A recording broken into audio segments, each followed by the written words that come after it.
Sesungguhnya sedekah menolak 70 macam bala dan bencana. Hadis riwayat Tabrani.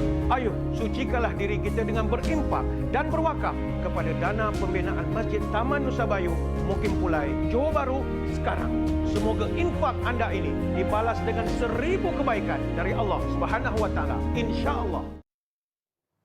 Alhamdulillah, kita kembali ke Assalamualaikum dan kali ini kita nak berbicara berkaitan tajuk sedekah walau hanya sebiji kurma bersama dengan jurucakap Masjid Taman Nusa Bayu yang berada di talian Skype sekarang. Kita bersama dengan Ustaz Datuk Badlisha. Assalamualaikum Ustaz Datuk.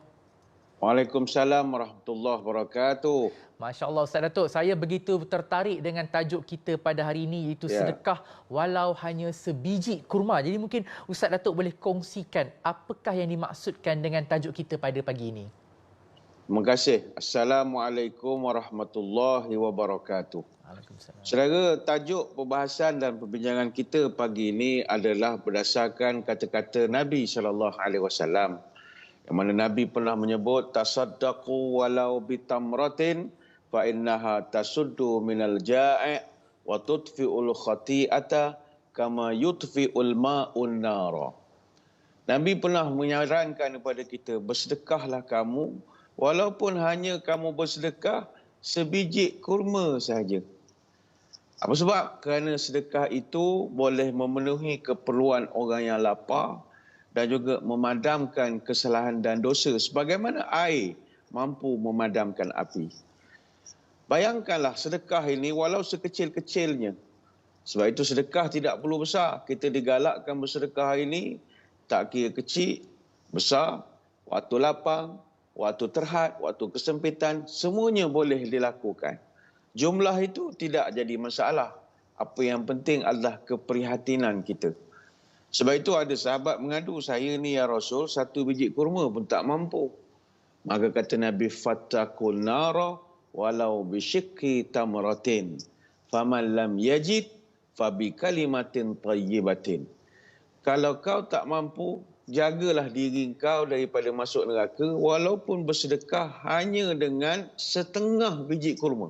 Tadi sebiji kurma, yang ni sebiji kurma potong pula 2. Setengah biji kurma pun jadilah sedekahkan kepada orang. Kalau setengah biji kurma pun tak ada, apa lagi boleh buat? Ucapkanlah perkataan yang baik. Hadis riwayat Bukhari Muslim. Maknanya sekecil-kecilnya sebiji kurma. Kalau tak mampu sebiji kurma, potong 2, beri setengah tu kepada orang. Kalau setengah biji kurma pun tak ada, cakap yang elok-elok. Contoh datang orang susah minta bantuan dengan kita, minta sokongan kita. Kalau tak memberi, tak apalah. Jangan dihina. Jangan dikutuk. Cakap saja yang elok-elok. Orang tu buat sedekah, misalnya beri makan pada orang. Kita pula marah. Oh, ini semua ajar orang susah makan percuma. Oh, ini kalau bagi hari-hari bankrupt lah kita. Yang ini mana semua tak barang semua mahal. Sedekah habislah kita. Bila masa. Kalau tak nak bagi, diam saja. Sebab itu, kita membantu orang walaupun sebiji kurma. Tanda orang pemurah, banyak beramal, kuat bersedekah, tahu berpihak pada yang susah, tahu menolong pada yang rendah, iman teguh, hati pun pemurah, ikhlas membantu orang yang lemah, rajin menolong orang yang susah, muka pula sentiasa manis, mulut pula sentiasa ramah. Ayuh membantu. Tak kira ketika kita senang ataupun ketika kita kurang senang. Wallahu a'lam. Itu dia. Jadi Ustaz Datuk, kenapa Islam menganjurkan umatnya untuk bersedekah? Baik, sedekah ini dianjurkan ada pelbagai sebab. Kebaikan daripada sedekah, dia bukan pastinya akan diterima oleh orang lain. Tetapi juga kebaikan itu dapat kepada kita. Alladzina yunfiquna amwalahum bil-laili wan-nahar sirran wa 'alaniyah falahum ajruhum 'inda rabbihim wala khaufun 'alaihim wala hum yahzanun. Orang yang bersedekah hartanya, sama ada secara orang tahu ataupun orang tak tahu, maknanya sirran 'alaniyah, secara sembunyi atau secara terang-terang. Semua golongan ni dapat pahala di sisi Tuhan. Dapat pahala di sisi falahum ajruhum 'inda rabbihim. Dapat pahala. Jangan kita tengok orang yang masuk dalam media sosial, dia bersedekah sana, bersedekah sini. Mana secara terang-terang, kita berkata ini tak ikhlas. dia sepatutnya jangan tunjuk, nanti tak ada pahala. Tak, Allah Ta'ala sebut, falahum ajruhum 'inda rabbihim. Engkau sorok ke, engkau tunjuk ke, semua dapat pahala insya-Allah.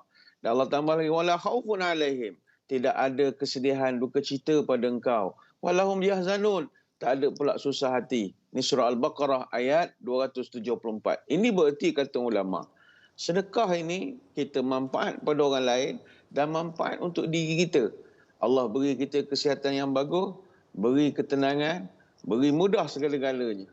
Sekarang ni berapa ramai orang ada duit banyak, ada harta banyak, tetapi mereka tak boleh tidur malam. Kena makan ubat baru boleh tidur. Kita alhamdulillah walaupun tidaklah kaya, tapi time tidur boleh tidur. Time buang ada hajat boleh buang hajat. Tak ada masalah. So itu bersedekahlah. Tak kira masa kita ada duit yang banyak ataupun duit yang biasa-biasa saja.